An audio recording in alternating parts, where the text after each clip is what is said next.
What's up, everybody? It's your boy, Dave P. with The Cream. If you're new to the channel, The Cream is for cash flow, real estate, and money. We are entrepreneurs and capitalists, and we are all about talking about real estate deals, creating financial freedom that you deserve, and we are in the trenches every single day. In this video, we are going to be discussing the ultimate blunder of all house buying blunders, which is Zillow. If you've been paying attention to the news, over the past several years, Zillow has been coming out and saying they are entering the house buying business, and now they are exiting the house buying business. So we're going to talk about the blunder that they made and really why this really should have never happened in the first place. In my opinion, Zillow is excellent at what they do with the data, the marketing. They work with realtors for marketing purposes. And then they entered the house buying business. We're going to talk about why they entered the house buying business, what allowed them to do that, and of course, how this all came crumbling down. So if you are new to the channel, consider subscribing. We do appreciate the support. If you get value from this video, or if you're passionate about real estate, please like the video. We appreciate that as well. You can check us out online at risewiththecream.com and hit that bell for notifications because we are coming out with new content all the time. So Zillow. Let's first talk about Zillow's original business, which is providing housing data. And what they do is market to realtors and other real estate professionals in real estate services, and mostly realtors and brokers. And they say, hey, you know, when consumers are on our website and they're interested in buying houses, we will sell you these leads. And then your real estate firm could get in there and work the lead and hopefully get a listing. And that's their original business. It was a very successful business. And that's what they've done all this time. Now, we're in an environment where obviously COVID happened. Interest rates are at all-time lows, near negative interest rates, especially for these big firms on Wall Street and Silicon Valley. So they have access to all this cheap capital. And real estate, specifically single-family housing, has come out of COVID as the darling child. We're in a red-hot real estate market fueled by these low interest rates. And Zillow got the idea, hey, we want to capitalize on this hot real estate market. So they have access to all this cheap capital. Why not get into the house buying business since they have so much traffic on their site anyway? Now what they're doing and started doing a couple of years ago is putting it out there, hey, you know, we will make you an offer on your house. Why deal with the realtors? So they're actually cutting their original customer cutting their legs out from under them. They're saying, don't work with a realtor. The same people that have got them this Zillow business profitable in the first place by buying these leads. Now they're cutting the legs out from under those people and saying, oh, we'll buy them directly. That's mistake number one. Always take care of your core business or your core customers and stick to your core business. This was a major blunder on Zillow's part. So here was their plan. We are going to enter the house buying business because we have access to the cheap money. And what we're going to do is buy these homes from homeowners, and then we're maybe going to splash it up a little bit, you know, maybe put some finishing touches on these houses, and then we're going to relist them and sell them for more and make a profit. That was their original plan. So they came up Silicon Valley, respectfully, they are very good at what they do. They came up with an algorithm, and this algorithm, you know, more than likely,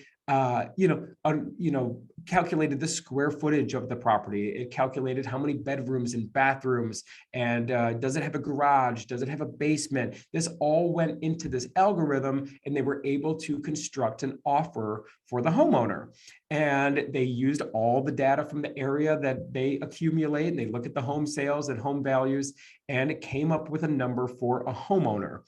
Well, here's the thing. Myself and any real estate professional will tell you, algorithms don't buy houses. Real people buy houses. You need to feel the property. You need to have some boots on the ground. Now, I'll be upfront. In our real estate business, we buy houses over the phone all the time. We buy houses based on the information we gather from our customers and from sellers, the same information that likely their algorithm was accumulating as far as metrics on the house and whatnot. But we know the markets that we invest in. Zillow's a big national company, and everyone knows this. When it comes to real estate, things can change street by street. I mean, in most cities, every city probably, you go down one street and it feels completely different than the next street over. Things change street by street, but also real estate is a tangible asset.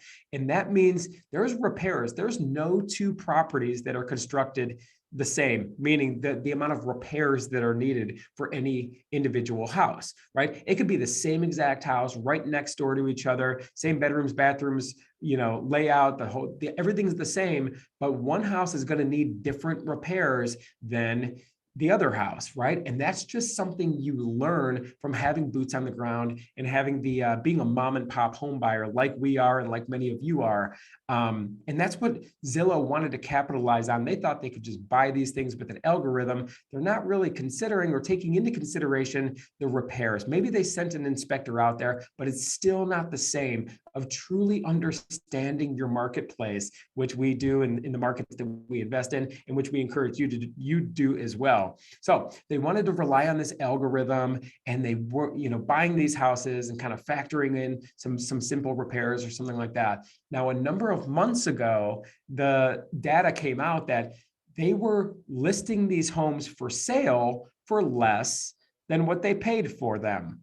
Well, that's mistake number one. That's the beginning of a downward spiral, and this number of homes continued to increase. These are the number of homes that they are now selling for less than what they paid for the property. The message of this video, everybody, no one ever got rich by paying too much for anything. They paid too much. And you got to think about it this way. Guess who made out like a bandit? The homeowners.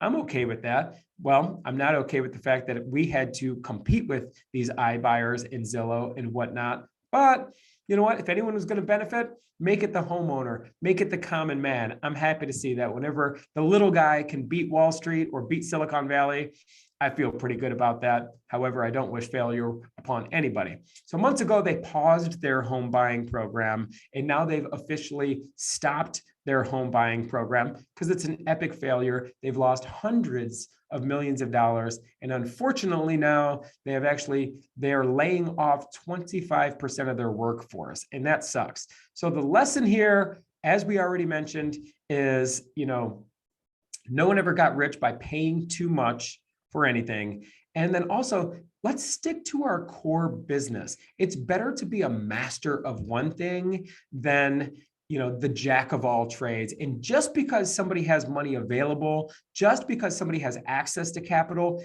it doesn't necessarily mean they should enter the home buying business. Home buying is a very local business, and you've really got to have your system set up. And that's exactly what we teach at risewiththecream.com and on this channel. Hit that subscribe button if you find value in our videos, and leave in the comments below, what is your feedback on this Zillow blunder, and will other iBuyers follow suit? This has been a presentation of The Cream, and we'll see you on the next video.